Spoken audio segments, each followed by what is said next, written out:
Hello दोस्तों, part one में जाना था कि नॉर्मल जोड़ घटाव और गुणा भागा। आज हम जानेंगे पॉइंट वाला। सबसे पहले ये दो और तीन है। जैसे कि प्लस में होता है, नॉर्मली जोड़ दो पहले। तीन दो कितना होता है? पाँच। और आठ पाँच 13 का तीन तीसरा का एक। आठ आठ 16। 16 आ गया ना? कितने? एक दो अंक के बाद है तो दो अंक के बाद एक दशमलव लग जाएगा, ये हमारा आंसर हो जाएगा। उसी प्रकार ये एक एक दो, दो दो चार, एक एक दो, फिर कितना? सात एक आठ, आठ आठ 16 17 के सात, हाथ से लगा एक, नौ नौ 18, एक 19। इसके कितने आ गए? दो अंक के बाद, दो अंक के बाद हो गया। और ये देखिए, ये जो है इसको हम इस प्रकार लिखेंगे। ये है 9, तो इसको हम जहां से खत्म होता है वहीं से स्टार्ट होगा 9। तो ये सब इससे स्टार्ट होगा, क्योंकि आगे जीरो लगा देंगे हम। ठीक है, इससे इससे हो जाएगा तो 9 हो जाएगा, ये इससे हो जाएगा तो 2 हो जाएगा। ये 8 और 9 से जोड़ेंगे तो 8 9 कितना होता है? 17। 17 का 7, हाथ से लगा एक। तो यहाँ पर जो हो गया वो दशमलव लगा देंगे। और तीन एक चार, तीन सात, बाकी जो हो त्यों लिख देंगे। सात आठ तीन, ऐसे होता है। समझ गए? वैसे भी देख लो, ये पाँच, ये दो है तो इसको हम जोड़ेंगे। ये पाँच दो सात, चार दो छः, फिर दो अंक के बाद दशमलव दशमलव लगा देते हैं। आठ चार 12 के दो, हंसी लगा एक, फिर लगेगा चार, आठ, सेवन। इसी प्रकार अब देखेंगे हम दो अंक का दशमलव घटाओ। घटाओ सिंपल है। 9 में से 5 गया 4, 2 में 2 गया 0, 7 में 4 का 7 में 3 घटा 4, ये दशमलव है, दशमलव का देते हैं। 9 में 8 घटा 1, इसका ये आंसर है।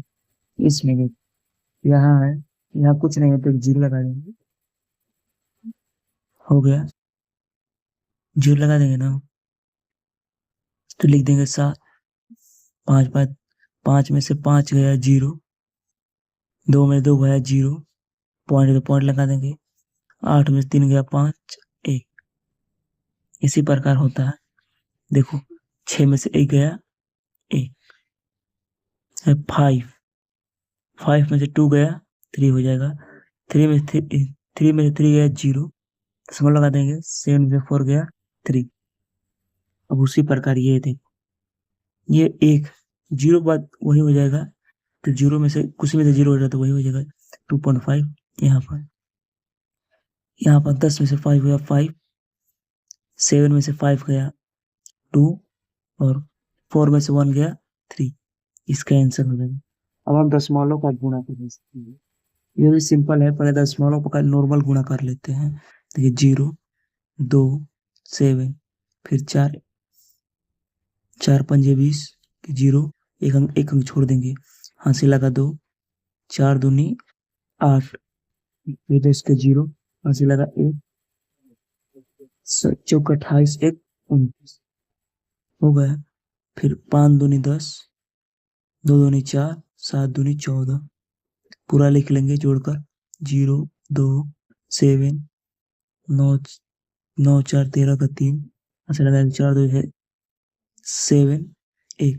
तो देखो 1 2 3 4, 4 अंक के बाद आता है दशमलव, तो 4 अंक के बाद 1 2 3 4, यहाँ पर दशमलव लगा देंगे। इसका आंसर हो जाएगा 7।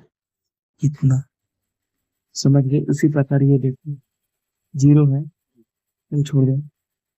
0 से 0, 49 का 9, हासिल लगा 4, 7 56, 56 4 60 का 0, हासिल लगा 6, 49 49 6 55 हो गया। उसी प्रकार इससे ही 0 7 5 35 का 5, हासिल लगा 3,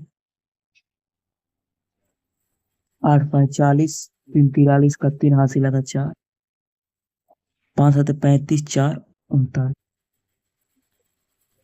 0 7 दूनी 14 का 4, हासिल लगा 1, 8 दूनी 16 का 6, 1 17 के 7, हासिल लगा 1, 7 दूनी 14, 1 15, लिख देंगे 0, 9, 5, 5 4 9, 3 12 का 2 हाथ से लगा 1, 22 का 2 हाथ से लगा 2, 5 10 का 0 से लगा 1, 2, 1 2 3, 1 2 3 के बाद 0 लगा देंगे, हो जाएगा। उसी प्रकार ये देखो, ये है ना कितना, 4 से 3 चरतियाई, 12 का 2 हाथ से लगा 1, तितरी का 9 1 10 का 0 हाथ से लगा 1, 5 तिहाई 15 1 16 का 6 हाथ से लगा 1, 3 एकम 3 1 4, इसका 1 2 3, 1 2 3 के बाद दशमलव लगा देंगे, यही आंसर हो जाएगा। अब हम देखेंगे दशमलव का भाग। देखो ये है भागा, इसको हम सिंप्लीफाई करेंगे 15.7 बाई 4.3, ये दशमलव है। दशमलव को हटाएंगे हम तो गुणा में इस ऊपर से हटाएंगे तो 1 लिख देंगे, उसके बाद जितने भी अंक है उसके बाद 0 बैठा देंगे, फिर ये इसको हटाएंगे तो फिर 10 1 लिखेंगे, फिर इसके बाद 1 अंक है तो इसको बाद 0, खत्म। नहीं तो इसको हटा दो, इसको काट दो, इसको हटा दो, हो जाएगा। तो हमारा हो जाएगा 15.7 बाई 43। इसको आप हल कर लेना अब अपने से ही। उसी तरह ये 7.5 13.2, इसको हटा दो, अगर 2 अंक रहेगा तो तब करना है उस तरह, समझ गए। ये देखिए इसको हटा दो, बात खत्म। यहाँ पर देखो 15.32, इसको हटाओगे तो 1.84 और 15.154 हो जाएगा। ये आप हल कर लेना। देखो ये है ना, ये है तो इसका कहे थे कि इसको हटाने के लिए ऊपर 10 लिखना पड़ेगा, लिख दिए। 18 से 18 खत्म, ये 2 बार में, ये 3 बार में, 10 दूना 20, 20/3, इसका कट जाएगा, कितना हो जाएगा 3 छक 18, फिर 3 छक 18, 6 6 6 जाते रहेगा।